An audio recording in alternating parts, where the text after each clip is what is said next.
Tensile stress पे एक सवाल बनाते हैं। हमारे पास यहाँ पे एक स्टील की वायर है जिसका क्रॉस सेक्शन एरिया दिया हुआ है 5 मिलीमीटर स्क्वायर और इस वायर से 200 किलोग्राम का मास लटक रहा है। अब सवाल में दिया गया है find percentage change in length in steel. Steel की लेंथ में जो परसेंटेज चेंज आ रहा है ये कैलकुलेट करना है। अज्यूम करना है कि सब कुछ हो रहा है विद इन इलास्टिक लिमिट्स और यंग्स मॉडुलस दिया हुआ है स्टील का, वो है 200 गीगा पास्कल्स। तो मैं चाहूंगा कि तुम इस वीडियो को एक बार पॉज करो और खुद से ट्राई करने की कोशिश करो। अब इस वीडियो में, इस सवाल में तुम्हें स्ट्रेस स्ट्रेन या यंग्स मॉडुलस का इस्तेमाल करना होगा। अब अगर तुम इसमें थोड़ा कंफर्टेबल फील नहीं कर रहे हो तो मैं चाहूंगा कि तुम पहले पिछला वीडियो देख के आओ। पिछली वीडियोस में हमने इसके बारे में डिटेल में बात किया है, उसके बाद इसे ट्राई करना। तो आओ इसे ट्राई करते हैं। अब तो सबसे पहली बात कि पता क्या लगाना है, हमें पता लगाना है change in length, percentage change in length. इसका मतलब कि इसकी कुछ लंबाई होगी। मान लो कि L लंबाई है इस स्टील की वायर की। अब क्योंकि इसमें इतना भारी वेट लटक रहा है तो ऑब्वियस सी बात है कि इसकी लंबाई में कुछ चेंज आएगा। मान लो वो चेंज कुछ डेल्टा L का आ रहा है, डेल्टा L। तो हमें पता लगाना है कि परसेंटेज चेंज पर 100 यूनिट्स में कितना चेंज आ रहा है।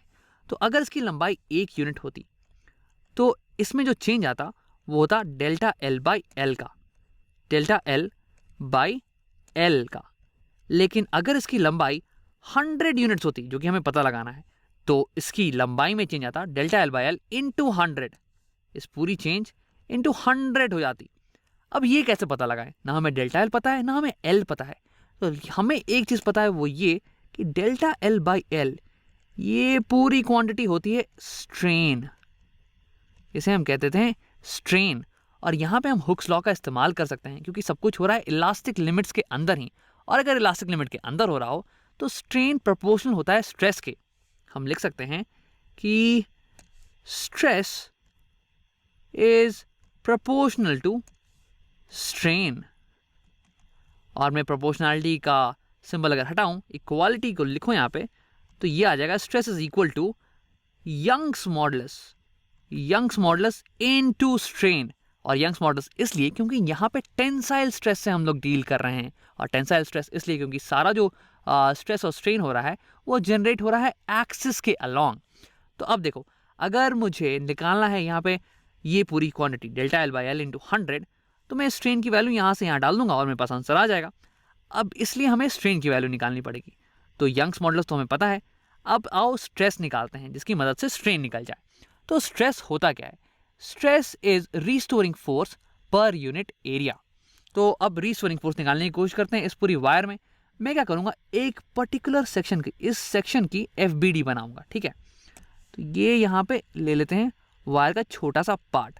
अब देखो, इस छोटे से पार्ट पे नीचे ये जो बॉल है ना, इसका वेट इसे नीचे की तरफ खींच रहा होगा। तो इसका वेट कितना हो गया? वेट होता है mass into gravity, M into g. G की वैल्यू को अप्रोक्सीमेटली मान लेते हैं कि 10 दी हुई है, तो होता है 200 इंटू 10, दैट इज 2000। तो 2000 न्यूटन का फोर्स लग रहा होगा नीचे की तरफ, 2000 न्यूटन का। अब देखो, इस ब्लॉक, ये जो पार्ट है ना इस वायर का, ये तो इक्विलिब्रियम में है, ये तो कहीं एक्सेलरेट कर नहीं रहा है, यानी कि इसे कुछ फोर्स ऊपर की तरफ खींच रहा होगा। और वो फोर्स है रीस्टोरिंग फोर्स। इस स्टील वायर के अंदर एक रीस्टोरिंग फोर्स जनरेट होगी जो कि इसे ऊपर की तरफ खींच रही होगी। जैसे ही मैं ये इस वेट को हटाऊंगा ना, वैसे ही ये रीस्टोरिंग फोर्स इस वायर को पकड़ के अपने ओरिजिनल शेप पे लाने की कोशिश करेगी बहुत ही जल्दी। तो ये हो गया मेरा रीस्टोरिंग फोर्स FR। और क्योंकि ये पूरी की पूरी पार्ट इक्विलिब्रियम में है, इसलिए ये रीस्टोरिंग फोर्स बराबर होने वाला है 2000 न्यूटन के। तो FR इज इक्वल टू, लिख सकते हैं हम 2000 न्यूटन्स। तो अब हम कैलकुलेट कर सकते हैं स्ट्रेस, क्योंकि मेरे पास है यहाँ पे रीस्टोरिंग फोर्स और एरिया तो खैर दिया हुआ ही है। तो अब इसे लिख लेते हैं। तो यहाँ पे स्ट्रेस हो जाएगा restoring force per unit area. Restoring force है हमारे पास 2000 Newton's divide by area, cross section area दिया हुआ है हमारे पास 5 मिलीमीटर स्क्वायर। तो ये हो जाएगा 5 और यूनिट्स को मीटर में कन्वर्ट कर देते हैं। तो 1 millimetre is equal to 10 to power -3 metres. और ये हो जाएगा पूरा स्क्वायर क्योंकि 5 मिलीमीटर का स्क्वायर था। Now this is equal to Young's modulus, तो कि 200 गीगा पास्कल। तो ये हो जाएगा 200 और गीगा होता है 10 टू पावर 9 एंड पास्कल को हम लिख सकते हैं न्यूटन पर metre square. And this whole thing is multiplied by strain. तो स्ट्रेन को मैं रिप्रेजेंट करता हूँ एप्सिलॉन से, ठीक है। अब आओ उसे सॉल्व करते हैं। तो यहाँ मुझे दिख रहा है 5, 20 को 4 टाइम्स काट देगा, फिर यहाँ पे न्यूटन, ये न्यूटन को कैंसिल कर देगा और ये मीटर स्क्वायर को कैंसिल कर देगा। अब आप उसे सॉल्व करके नीचे लिख लेते हैं, थोड़ी सी जगह बना लेंगे यहाँ पे, ये मैंने बना ली जगह, इतना काफ़ी होना चाहिए। तो फाइनली मेरे पास आ जाएगा, ऊपर में बच गया 400 डिवाइडेड बाई, डिनोमिनेटर में है 10⁻³ का whole square, that makes it 10⁻⁻6। अब इसे अगर मैं ऊपर ले जाऊं तो आ जाएगा 10⁻6 into 10⁻6, this is equal to, right side में है 200 इंटू 10⁻9, और यूनिट्स तो खैर कैंसिल हो गए, यहाँ पे सिर्फ और सिर्फ है एप्सिलॉन यानी कि स्ट्रेन। अब इसे और सॉल्व करेंगे तो 200 400 को काट देगा 2 टाइम्स, 10⁻6 और 10⁻9, ये बच जाएगा 10⁻3। तो फिर मेरे पास आ गया स्ट्रेन यानी कि epsilon, this is equal to 2 बच गया इस साइड में 2, और यहाँ पे 10⁻3 जो कि इस साइड अगर आएगा तो हो जाएगा 10⁻−3। तो ये आ गया हमारा स्ट्रेन। स्ट्रेन होता है delta L by L, relative change in length. इसका मतलब अगर मैं 1 यूनिट लंबी स्टील की वायर लूँ तो उसमें जो चेंज इन लेंथ आ रहा है डेल्टा L, वो आ रहा है 2 इंटू 10⁻−3। यानी कि अगर इस केस में हमारी जो वायर है ना वो 1 मीटर लंबी है, फॉर 1 मीटर लॉन्ग L, अगर L हमारी 1 मीटर है तो डेल्टा L ये आ रहा है 2 इंटू 10⁻3 मीटर्स का, यानी कि 2 मिलीमीटर्स का।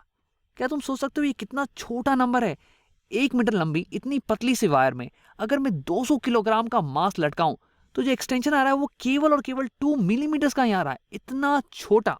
और ये सिर्फ इसलिए पॉसिबल है क्योंकि यंग्स मॉडुलस हमारे पास बहुत बड़ी नंबर है।